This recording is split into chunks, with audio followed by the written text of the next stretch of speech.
Mungkin hal ini terdengar terlalu kontroversial dan kadang kala dikaitkan dengan hoak oleh sebagian orang. Kontroversi seputar Ka'bah sudah menjadi perbincangan yang sangat hot di dunia maya. Hal ini pertama kali diungkapkan oleh pakar sejarah P.N. Oak. Beliau juga telah melemparkan isu yang tidak kalah menggegerkan, yaitu tentang pengungkapan bukti sejarah yang menyatakan bahwa Taj Mahal pada dasarnya adalah sebuah kuil Hindu untuk Dewa Siwa yang direbut oleh Mughal. Di dalam Ka'bah terdapat sebuah inskripsi yang merujuk kepada Raja Vikramaditya yang menyatakan bahwa Jazirah Arab dulu merupakan bagian dari kerajaan Vikramaditya dari India. Teks inskripsi Vikramaditya yang ditemukan dalam piring emas yang digantung di dalam kuil Ka'bah di Mekah ini dicatat pada halaman 315 dari buku yang berjudul Sayar-ul-Uqul yang disimpan di dalam perpustakaan Maktab Sultania di Istanbul, Turki. Sebagian manuskrip tersebut berbunyi, "Beruntunglah mereka yang lahir atau hidup selama kuasa Raja Vikram. Ia seorang penguasa penuh kasih, terhormat dan berbakti kepada penduduknya. Namun pada saat itu, kami Arab tidak peduli pada Tuhan. Tenggelam dalam kenikmatan seksual, komplotan dan penyiksaan merajalela. Kami Arab terjerat dalam kegelapan atau jahiliyah.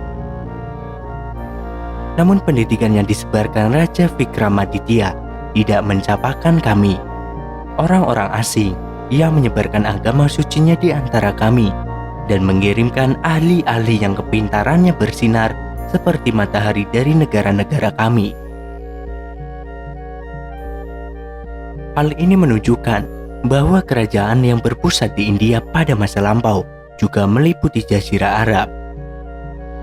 Bahkan kalau kita kembali pada penjelasan Veda, dalam hal ini Mahabharata disebutkan bahwa kerajaan kekuasaan keluarga Bharata mencakup ke seluruh dunia. Menurut dari beberapa sumber yang mengatakan bahwa bekas peninggalan peradaban bangsa Maya di Amerika Serikat sangat sesuai dengan peradaban Veda.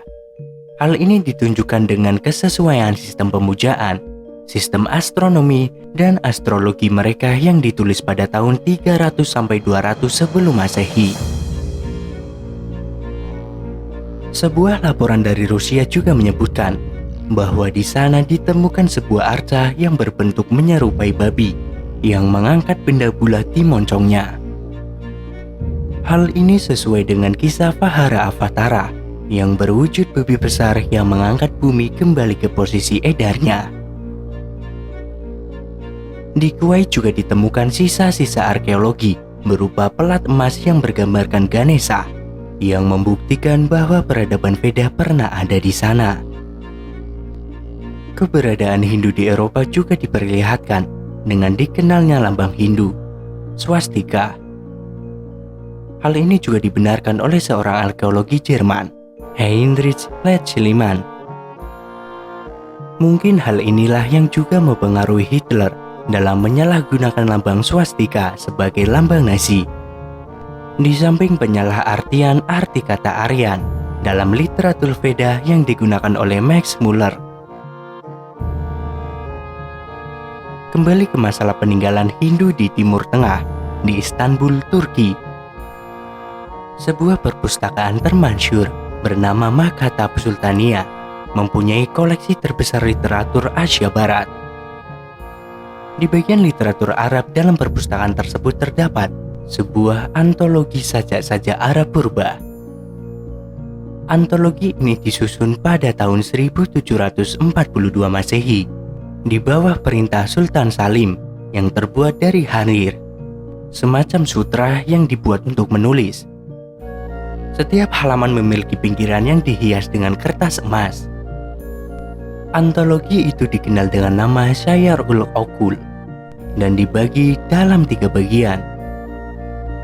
Bagian pertama mengandung biografi dan komposisi puisi-puisi penyair-penyair Arab pra-Islam.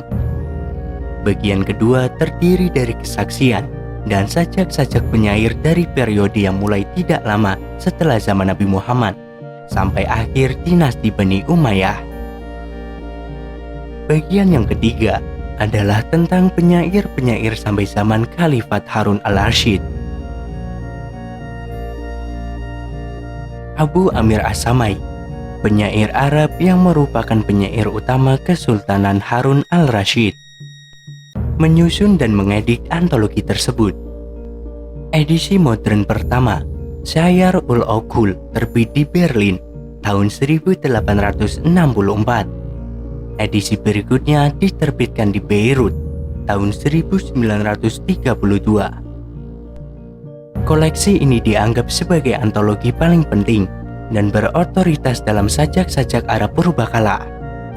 Koleksi ini menunjukkan adat, tata tertib, dan hiburan Arabia di zaman purbakala. Buku ini juga mengandung penjabaran deskriptif tentang kuil purbakala Mekah dan bazar tahunan yang dikenal sebagai Okaj di sekitar kuil Ka'bah di Mekah. Hal ini berarti bahwa berkumpulnya di Mekah setiap tahun untuk haji berasal dari tradisi pra-Islam. Bazar Okaj bukan sebuah karnaval tempat anak muda bermarijuana. Ini merupakan kesempatan kaum elit dan terpelajar untuk membahas aspek-aspek sosial, religius, politis, literatur, dan aspek-aspek budaya Hindu lainnya di Arabia. Syair ul Uqul mengatakan bahwa kesimpulan yang didapatkan dari sebuah diskusi-diskusi di sana diterima dan sangat dihormati di seluruh Arabia, Mekah.